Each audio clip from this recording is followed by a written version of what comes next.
Welcome to the Afghan Eye YouTube channel.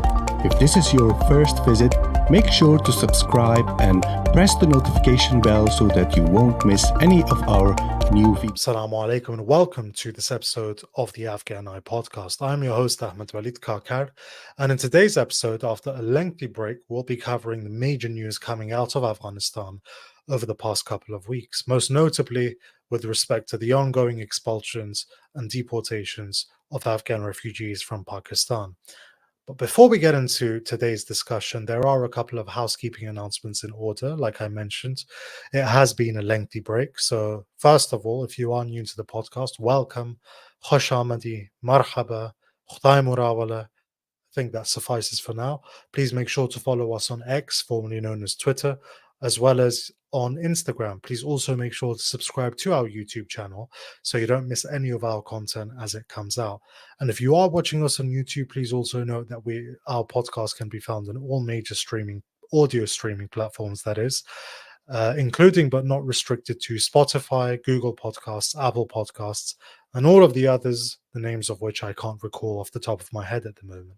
The second announcement that I'd like to make is that this is officially season 2 of the Afghan Eye podcast. And if you are a listener from season 1 or a viewer from season 1, the question going through your minds probably is where my friend, co-host and colleague Sangar Paikar is. Well, Sangar Paikar and I actually returned from Afghanistan roughly 2 or so months ago.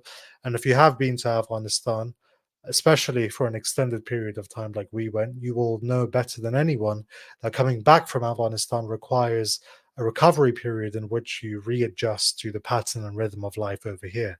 So Sangar Paikar will not be joining us for today's podcast. I don't know when he will be joining us. It is feasible that he may join us for the next podcast, inshallah ta'ala, who knows. But up until then, you have the unbridled joy of listening to my voice uninterrupted for the entirety of the podcast. That leads me to the third announcement, which is an explanation as to why season 2 of the Afghan Eye podcast and how and why this differs from season 1. If you recall, when we launched our podcast, the Doha Agreement had just been signed, and that itself was putting in place the steps to wind down and bring to a close the US occupation of Afghanistan. In season 1, we were more focused on dissecting and critiquing the prevalent coverage of Afghanistan. But since then, as I'm sure you can imagine, there has been quite a paradigmatic shift in Afghanistan, necessitating a shift in our coverage of it. Rather than dissecting and critiquing, we now see it as imperative to cover and to discuss news as and when it comes out. Now, with all of that out of the way, today's discussion, like I said, will be on the ongoing expulsions and deportations of Afghan refugees in Pakistan. Now, my aim with this is not so much to talk about who is right or who is wrong, whether what is going on is good or bad. I think the events on the ground speak for themselves, alleviating the need for me to give my opinion or judgment on it. But rather, my aim with this podcast is to discuss how we got here, what is happening, what the reactions to this have been, and where it may lead us going forward. Now, of course, the angle through which I approach all of these questions is the angle of an Afghan. But like I said, my aim is not so much to talk about right and wrong. Things generally speak for themselves. But now we can we can present the question as to how did this start? And it started on the 2nd of October. The Pakistani Minister of Interior, Sarfaraz Bugti, in an interview, I believe, with Geo News, who are a Pakistani news channel broadcaster, said that illegal immigrants had 1 month up until the 1st of November to return to their countries of origin. If they did not comply with this order, which was a voluntary return, as he termed it, the country security agencies would thereafter be deployed to enact this deportation forcefully. Now, the terminology or the mention was of illegal immigrants, but the bulk of these was understood Afghan immigrants or refugees, some figures numbering those at 1.7 million or so. And today, the Pakistani caretaker Prime Minister Anwar ul-Haq Kakar also spoke about this. So I am referencing an article by Reuters. I'll insert all of the links for the articles I referenced throughout this podcast in the description box. So I quote the Pakistani caretaker prime minister directly. After non-cooperation by the Afghan interim government, Pakistan has decided to take matters into its own hands, and Pakistan's recent actions are neither unexpected nor surprising. Caretaker Prime Minister Anwar ul-Haq Kakar told journalists. Kakar said that Pakistan had communicated to the Taliban administration or the Afghan government that it had to, quote, choose between Pakistan and the TTP. So, per the Pakistani caretaker prime minister's own words, this is fundamentally about the TTP. And so this takes place in a larger context of escalating TTP activity in Pakistan. The insurgency or the war that it is waging in Waziristan has only intensified over the past couple of years. We've discussed that before, naturally, on season 1 of the Afghan Eye podcast. There's an Al Jazeera article over here that says that this deportation order had taken place, quote, amidst claims that 14 out of 24 suicide bombings in 2023 had been carried out by Afghan nationals. So ostensibly, there's a security concern that is determining the decision to deport all of these refugees.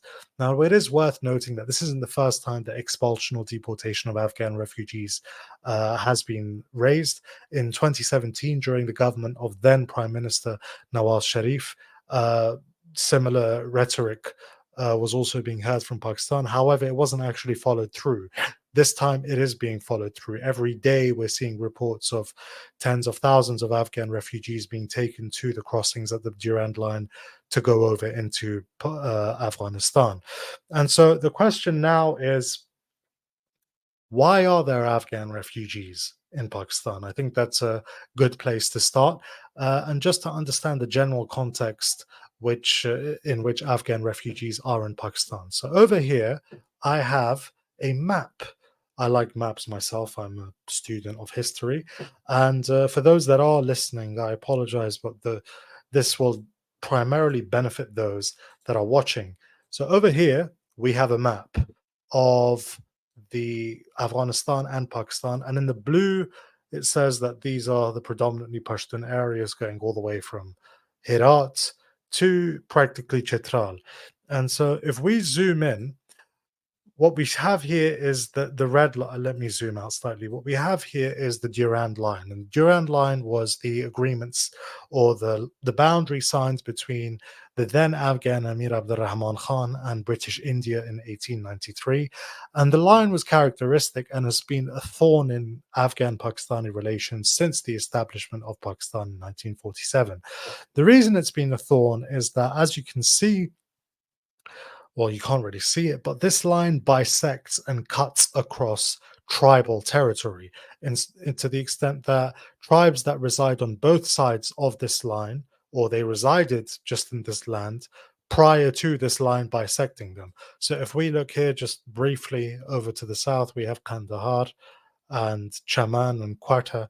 So over here you have the mountain range named after my tribe, to which the Pakistani Prime Minister, funnily enough, also belongs. This area, there are the Kakar generally straddle the line. In addition to that, you have Nurzi, Atsakzi, Barakzi on both sides of the line. If you go further east toward areas of Paktika, Paktia, and Waziristan, the Wazir, for example, are one tribe that reside on both sides of the line. If you go further north, for example, there are Zazi that reside near the Parachinar bit in Kurma, as well as in Paktia. And further north to the Khaybar Pass, you have Mormand and Shinwari and other tribes that reside on both sides of the line, all the way north to the Safi and Salarzi and all of the others. I haven't obviously elucidated on all of these tribes, but generally speaking, what we can understand is that there are tribes that reside on both sides of this line. Now, why is this important? This is important because even after the signing of the Durand Agreement, which created this line or this boundary between the British Empire and Afghanistan, movement across this line generally generally is the key word, continued relatively uninhibited. So the tribes moved to what was their historical ancestral land, to and fro, and this trend generally continued even after the formation of Pakistan. Now, I have a mouse here, so you'll forgive me if this is lacking in precision, but this area here that I've outlined on the Pakistani side of the Durand Line was, and no longer is, part of the federally administered tribal areas which were not formally governed by the Pakistani government, first based in Karachi and now in Islamabad. This area was autonomous, and the Durand Line itself, a boundary between both countries, was fluid. Movement continued relatively unimpeded. When did this change? Generally speaking, after 2001. In 1979, the Soviets fled Afghanistan. Millions of Afghan refugees fled into Pakistan as well as to Iran. Um, and really and truly, that is where the presence of Afghan refugees in Pakistan starts. After 2001, when the Taliban were toppled, they generally came across the Durand Line, regrouped and reorganized in Pakistan. That took place in Quetta. It took place, there's an area north of Quetta, south of Chaman called Kuchlakh, as well as in Waziristan, primarily in Minam Shah. Their presence there and the sympathies that they enjoyed amongst the local population were some of the factors behind the creation of what later became known and organized as the TTP, to which the Pakistani Prime Minister today referred. So I'm going to stop sharing the screen. And so that is essential. The TTP, and I don't want to get too deep into the history of the TTP. We've also discussed it in season 1 of the Afghan Eye podcast. But the TTP, one of the factors in their creation or their synthesis as an organization was the toppling of the Taliban's first emirate in Afghanistan, the American invasion and occupation of Afghanistan, their opposition toward what they saw as Pakistan's collaboration with the Americans in their war on terror and in the occupation of Afghanistan. And so the TTP insurgency escalated gradually up until 2014. And you know what? It's probably worth just pulling out the map again, because this is, to be fair to the Library of Congress, a very precise and useful map. Now, the TTP waged an insurgency primarily centered in the Waziristan area up until 2014, where there was an operation called Zarb-e-Azb conducted by the Pakistani military, as a result of which the TTP was rather brutally suppressed. Tens of thousands of refugees from these areas went across the Durand Line to Afghanistan. The TTP, it was widely believed, were a finished force. But after the Afghan Taliban took over Kabul in 2021, these areas once again saw a resurgence in TTP activity. After 2014, the entirety of this line was fenced by Pakistan, who accused the then Afghan government of harboring the TTP and allowing its territory to be used to conduct cross Durand Line raids against Pakistani security forces, which sounds very familiar to what is being said by Pakistani officials right now. So that is primarily the irritant. The irritant is that Pakistan has repeatedly blamed this Afghan government for harboring the TTP. And that leads to the question of, is the Afghan government, are the Taliban harboring the TTP? Well, it's no secret that the Afghan Taliban and the TTP have links and relations. The Afghan government, I keep referring, well, this Afghan government has previously attempted to mediate between the Pakistani government and the TTP in 2021 and 2022. The attempts failed and hostilities ensued pretty quickly thereafter. And so there's been a generally escalating war of words between Kabul and Islamabad since the takeover of Afghanistan by the Taliban. Earlier this year, a Pakistani delegation, which also featured the Pakistani Minister of Defense, the Pakistani head of intelligence visited Kabul, and discussions were held. The actual details of which were leaked by the Pakistani side strategically to the media. We were told from the Pakistani side that threats were issued to the Afghan Taliban that if they did not take action against the TTP, that military action against certain localities in Afghanistan by Pakistan could not be ruled out. But now we come to something of a bit of a contradiction here. And I'm going to pull out this map once again. Okay, when in doubt, pull up the map here. Now, what we've got here is that this red line is fenced, or the majority of it is fenced. Now, the accusation from Islamabad is that Kabul is allowing these areas by the line to be used by the TTP to conduct raids. If this line is all fenced, raids are happening that were supposed to be prevented by the fence. Is the fence really doing its job as we were told it is? So either these raids that the Pakistani government keep talking about are taking place and the fence is not really doing its job, or they're not actually taking place from across the Durand Line and they're taking place from within Pakistan itself. And the growing reach of the TTP in Pakistan has been evidenced by growing activity, not just restricted to Miram Shah or South Waziristan, but also further to Dera Ismail Khan, to Peshawar, all the way to Punjab. So this is a conundrum that, or a circle that cannot be squared. Either the fence is doing its job, or the raids are not happening, which would imply that actually the activity is taking place within Pakistan, therefore contradicting the claim that the problem is coming from Afghanistan, or the raids are coming from Afghanistan, in which case this fence is not actually doing its job. Has to be one, but it can't be both.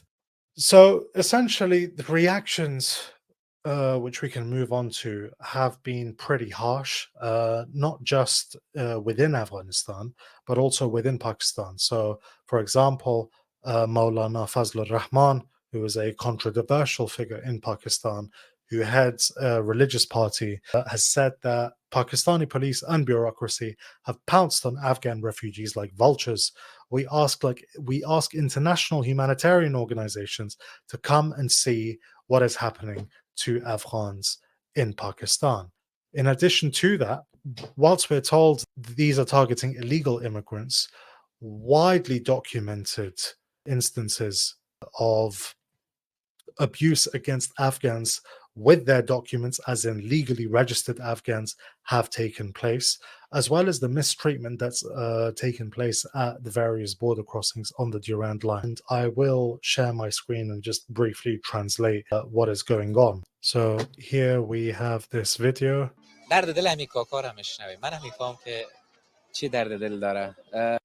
So the presenter is saying we will hear the pain in the heart of this uncle. Essentially, we want to hear his story.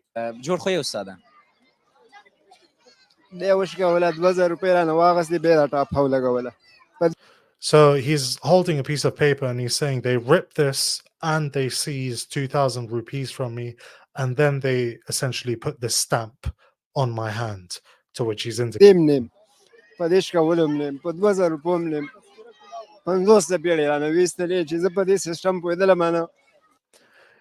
And he goes on to say that I'm not actually upset by them ripping my legal documents up or the fact that they stole 2,000 rupees from me. What I'm upset about is that they also slapped me 50 times. So like I said, I'm not going to, it's not even worth discussing at this point whether this is good or bad or right or wrong, but these are actual documented reports coming from Afghan media at what is taking place at these various border crossings, which has been attested to, of course, by Pakistani politicians, including Maulana Fazlur Rahman. Now we move on to the Afghan response, which has generally been one of widespread condemnation. So the Afghan Emir Hibatullah Akhundzada has described the mistreatment as intolerable. The Afghan Prime Minister Mullah Hassan Akhund called on Pakistan and mentioned the generals or the Pakistani army by name indicating the deteriorating relations between the two countries. And he implored them to raise their problems and concerns with Kabul directly instead of politicizing refugees and mistreating them. And yes, he did, in fact, use the term mistreatment. The Afghan Foreign Minister Amir Khan Muttaqi condemned the mass deportations and said, or in his view, these had two primary purposes, one of which was for the Afghan Taliban to exert pressure on the TTP. It was an internal problem of Pakistan, he said, and one that actually predated the Taliban's takeover of Afghanistan. And the second issue was, or the second aim rather, of Pakistan was to solicit from this current Afghan government a formal recognition of the Durand Line as the official border between Afghanistan and Pakistan. Remember, I said earlier in the podcast that the Durand Line has constituted a thorn in relations between Afghanistan and Pakistan since the latter's establishment in 1947. One of the reasons for which is that no Afghan government, including that of the Taliban, has recognized the line as the legitimate or official border between both countries. In addition to the Afghan foreign minister, the Afghan Minister of Interior, Khalifa Sirajuddin Haqqani, condemned the misconduct and mistreatment of Afghan refugees. He termed the deportations as going against international and Islamic principles, and he conveyed that the Afghan government, quote, attempted to help Pakistan in its TTP problems, but it didn't bear fruit. By that, of course, he was referring to the Afghan government's attempts in 2021 and 2022 mediate between Pakistan and the TTP. The question also could be asked as to, okay, the Taliban and the TTP obviously share some form of relations, which is why the Afghan Taliban were well placed to mediate between Pakistan and the TTP. Why don't the Afghan Taliban just hand over the TTP? And this is a very good question, and one that doesn't have an actual simple answer. But essentially, and without going too deep into details, one of the reasons for this is, of course, the Afghan Taliban and the TTP fought together in Afghanistan for a period of over 20 years. So handing over their comrades, or what are widely seen to be their comrades, to Pakistan, which is seen widely in Afghanistan with suspicion and charged as being a collaborator with the Americans, would not just diminish the Taliban's reputational standing, but could also lead to fissures within the movement and divisions. In addition to that, with the activity of Daesh in Afghanistan and the attempts of Daesh to manipulate or recruit from amongst the TTP's ranks, it's very unlikely that the Afghan Taliban would want to be seen as collaborating with Pakistan against its allies. Bear in mind that the Daesh, or the ISK, the local franchise of Daesh, routinely charged the Taliban with being sellouts, as having betrayed, quote, jihad and Muslim solidarity in the Doha Agreement. So these are sensitivities that the Afghan Taliban are obviously very conscious of. The reputational risks associated with them really and truly preclude their wholehearted cooperation with Pakistan, which is why they've tried, and you could say failed, to chart a middle path of mediation. And in the absence, or in the failure of that, relationship has deteriorated between Kabul and Islamabad. At the same time, though, as discussed previously, it's something of an inherent contradiction to blame the Afghan Taliban entirely for Pakistan's domestic and what seems to be growing TTP problem. And this was a video that was actually posted on Twitter by my colleague and friend Sangar Paikar, which was talking about why Pakistan chose this specific moment with winter approaching to deport something over 1.5 million refugees. So this is ul-Haq Hamad, who is an official at the Afghan Ministry of Information and Culture.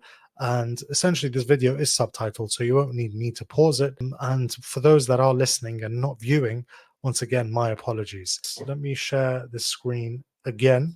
ویناوي کیږي چې پاکستان له افغانستان څخه څه شی غواړي غوښتنې لري او فشار راوړي لیکن نه منل کیږي نو دا یو بل لار انتخاب کړل چې ماجر راوښړي بل دا خبرې ډېرې یو له غوښتنو چې د پاکستان پر طرف نه پر رسمي مجالس کې ویل شوي دي زه تاسو ته وایم یو له غوښتنو دا ده چې د خوشتپې کانال بند کړي. د خوشتپې کانال وای بند کړي.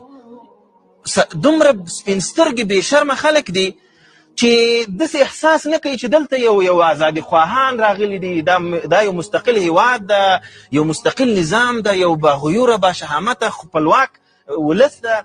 زه څنګه په دومره صراحت سره دوی ته ووایم؟ سید په اشاراتو کې ووایم، په یو رسمي مجلس کې د اسلامي امارت مشرانو ته صراحتا ویلي دي چې د خوشتپې کانال بند کړي. ولې بند کړو؟ بس دې کې موږ ته تاوان ده. تاوان څه شی ده؟ چې زه به خودکفا کېږم او بیا به تا ته محتاج نه یم. دغه پالیسي باندې چې دوی له سره غور ونه کړي، له سره دا پالیسي تغییر نه کړي، د افغانستان په تعمیر کې چې دوی خپلې ګټې ونه لټوي، پاکستان به لا خرابېږي. So you heard there from ul-Haq Hamad. And for those that are listening, I'll just report ul-Haq Hamad, an official, is claiming that official diplomatic engagements with Pakistan have entailed a request or a demand from Pakistani officials that the Afghan government cease the building of the Qushtepa canal in northern Afghanistan, which is projected to alleviate much of Afghanistan's dependence on food imports. Now, there's no way to verify this. It is a claim, and it's a claim made on the basis of meetings which Hamad has said that he has attended. And as a result of that, there's no way really and truly to verify this.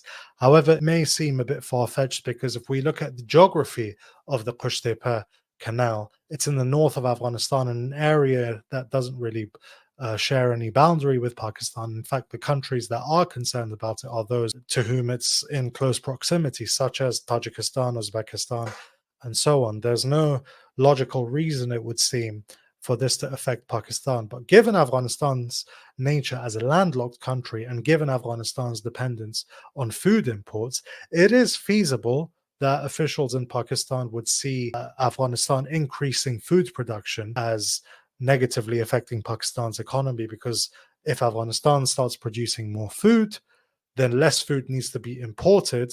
And if food is going to be imported, the bulk of Afghanistan's imports come through the port of Karachi and then is towed on land to Afghanistan. But once again, there's no real way of verifying this or not, but it is noteworthy that amongst this escalating war of words, these are the sorts of claims being made on prominent Afghan TV shows. And so finally, we get to what is next. As we've noted, there's an escalating war of words. Now, we've got 1.7 million refugees coming into Afghanistan ahead of winter, and there's no doubt that the timing of that would have been strategically planned to bring as much pressure as possible and to harm as much as possible the current Afghan government in an attempt to make it change its course. Whether or not that happens, we'll see. It is, however, unlikely, because Pakistan, being as unpopular as it is in Afghanistan, by doing this has only increased its unpopularity. And so any attempt or anything even remotely perceived abiding by Pakistan's diktats would make any government, including the Taliban's, extremely unpopular and the subject of widespread criticism, even a loss of legitimacy. In addition to this, there's obviously the security risk that comes with 1.7 million people coming into a country at once. And given the history of Pakistani intelligence's activity and operations in Afghanistan, there's no doubt that policymakers in Kabul, especially those working in the security agencies, will be very vigilant and some would say even paranoid about what could result from these deportations. Finally, we've also got, just in the past couple of days, the Afghan Deputy Prime Minister, who's in charge of economic affairs and reconstruction, Mullah Bradar, has visited Tehran in Iran. Now, some would ask why this is important. It's important because of the agenda as to what's being discussed in these meetings with the Iranian government. And I am going to share my screen so we could all read tweet together. I will translate. The tweets are written in Pashto, but I will translate into English. This is the secretary and the assistant to Mullah Bradar, and he's essentially detailed here the principal points that were discussed with Iranian officials. So number one is increasing Afghan imports and exports through Iran's Chabahar port. Number 2, easing or further easing the import and export of Afghan goods.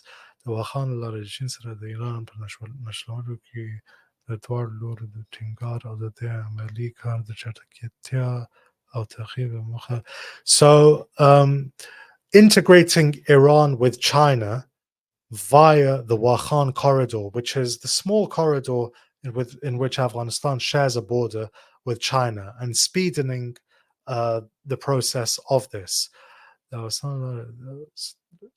Using essentially Afghanistan as a corridor through which to integrate Iran with Uzbekistan from the economic perspective, facilitating the building of a rail track to Kandahar. Number 6 is preventing the smuggling of drugs. Number 7 is operationalizing Iranian border crossings or customs offices to be 24 hours. So essentially that is where we are. So the fact that this is taking place so soon after the escalating tensions with Pakistan and the telltale signs of a desire to alleviate the economic dependence on Pakistan are all on show. Essentially, that is where we are. It is a pretty chaotic situation. And the decision of the government in Pakistan to do this just prior to the onset of winter really, and if you have been to Afghanistan, you cannot understate the severity of the winter there. So the mistreatment of these refugees, the widespread reports that legally registered refugees are being harassed, that refugees are being stripped of their belongings and their wealth at the various border crossings, that they're subject to physical abuse, that they're subject to verbal abuse, all of these things that are documented and you can Google, really do not bode well for the future of Afghanistan-Pakistan relations. And by doing this, Pakistan has only really made itself or increased itself in unpopularity in Afghanistan. So that is unfortunately where things stand at the moment, to the extent that the current Afghan government is now exploring avenues to lessen its trade dependence or import dependence on Pakistan by going toward Iran. Ultimately, you know, we've all got relatives and family as Afghans in Pakistan, some of whom have been there for decades. So I've been speaking to my own as well on a personal level. Many of whom are legally registered and many of whom are also preparing themselves to move back to Afghanistan despite their possession of legal documents. And so that was episode 1 of season 2 of the Afghan Eye podcast. Thank you for joining us. Please make sure to follow us on X, formerly known as Twitter. Follow us on Instagram. Follow us, subscribe to our YouTube channel. Listen to our podcast on all major audio streaming services. And if you want to get involved in our project, and if you believe in our cause of Afghans leading the discussion on Afghanistan, please consider becoming a patron, or you could support through a one-time donation on our PayPal. Up until next time, wassalamu alaikum wa rahmatullah.